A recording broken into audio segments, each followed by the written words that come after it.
So I know there's a handful of the subscribers that like the farm videos, and I do apologise to them. I know I've not uploaded much in the way of farm videos in the recent months. Well, recent years actually. I think I've only done a couple in the last few years, but I'm sure I explained in the last one that it's simply because I've just been so busy. I've taken on a lot more workload than I used to, but as you can probably guess by all the water and mud in this shed, we've had a fair bit of rain just recently, and while I wait for the ground to dry out I can get some videos made, because there's a few new farm toys that haven't even been videoed yet, and had a lot of people ask about how the new Kubota Zero Turn's going. Will be 2 years old very shortly. Got the new Kubota tractor. It's a year old this month too, and people won't recognise this one either. Unfortunately, in a game of business numbers, the oldest machine had to be sold off and replaced, so my trusty Toro skid steer, which was a LZ27, which has been in all my harvesting videos and such, had to be sold. I was a bit upset about that. I was quite attached to that machine. It was really getting on in years and hours. It had over 5,000 hours on the clock, but it still ran like clockwork. It's never let me down, and I was, yes, very attached to it, but sadly it had to go. So there's Toro number 3, its replacement, and there's also a Toro number 4 now. It's one of the bigger grounds masters, but yeah, I got that, and there's a new Rubmac harvester to go on it as well. That's going to take some getting used to because it's all arse about face. Instead of the bin being on the left and me going clockwise around rows, I now have a bin on the right and I have to go anti-clockwise. That's going to take some getting used to, but get a bit more action on that once harvest season starts in about March, late March, early April.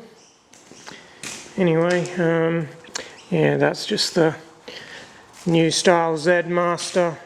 These ones have the Kubota motor in them, unlike my old Daihatsu one, and I don't know, it's not a bad machine to use, but not as happy with it as the old one. I don't think it'll last 5,000 hours, but we'll see. Toro have made a lot of improvements on it actually over the old Daihatsu one I just got rid of. Instead of 2 mule belts and a deck belt for the blade drive, there's now just one single belt doing it all. Got the wheel pump motors are just bolted together with a common shaft instead of a belt driving the two separately.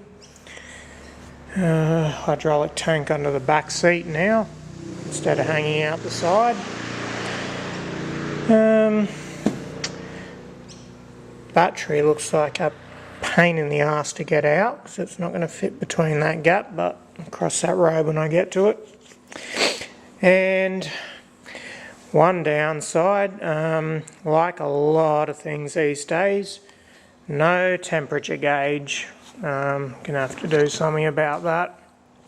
They've made this little dashboard thing here, so it's got warning lights for the PTO, handbrake, neutral and seat switch, as well as a charge light, but one thing I noticed is no oil light. That's glow plug and engine temperature. I still need to read the manual on this thing, but according to the buzzer, which is charge, oil and overheat on the old one, looks like this one is only overheat, so I don't know what kind of warning low oil pressure is going to give. Like I said, I need to read the manual, but yeah, I think I'll be installing a temperature gauge on this thing. Don't really like not working with one of those. What this one does, I read quickly in the manual, is as soon as it gets to a certain temperature past normal, it disengages the blades and brings that overheat light on. Then I would assume after a bit longer it'll shut the engine off to prevent it boiling over, but guess we'll find out. And this thing, almost 1,000 hours on that. It certainly got its work cut out for it. Been really happy with it. I mean, it's Dad's baby. I don't actually use it that much. I've probably put maybe 10-15 hours on it out of 1,000. The rest's all been Dad. But not much to say really. It had a couple of faults early on which were fixed under warranty. But aside from that, it just keeps plodding away. So yeah, I've got some footage of the new Kubota tractor with the front end loader, and also the new field bin tipper. You've got a tipper to flip those over upside down and empty into the hopper. But I did take it on a crappy camera, so apologies for the film quality. So here's just a quick sneak peek at Toro number 4. It's a 7210 Groundsmaster, which is the next size up from the Z Master that I've got. But it is fresh off the boat, less than an hour on the clock, 0.4 there. Hasn't even done any grass cutting yet. Yeah, it's just been delivered and sat.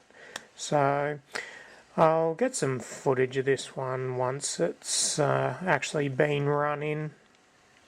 So here's the new Kubota MX5100 and the AIM bin tipper. We picked up that to tip these plastic bins which don't have any doors on them, so they have to be flipped right over. Seems to be pretty well made. How long it lasts is anyone's guess though. They're designed to be on the fronts of forklifts driving around nice warehouses, not on the front end loaders of tractors bouncing around rough macadamia orchards. But yeah, we'll see how it goes. It does the job pretty well, I guess. Yeah, seems to work well with this thing. 50 horsepower. Seems to struggle a little bit pulling these bins up the hill. Really, it should have been a bit bigger tractor.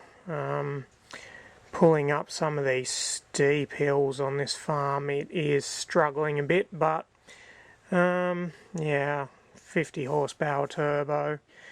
Does well for all the other stuff. It's a very bare bones tractor, pretty basic, no frills. Only got an 8-speed gearbox in it, and has done 48.4 hours. It's just had its first service done, and yeah, I told him to go at least 60 horsepower, but unfortunately that's the way things go around here. But I'll show you how this bin tip.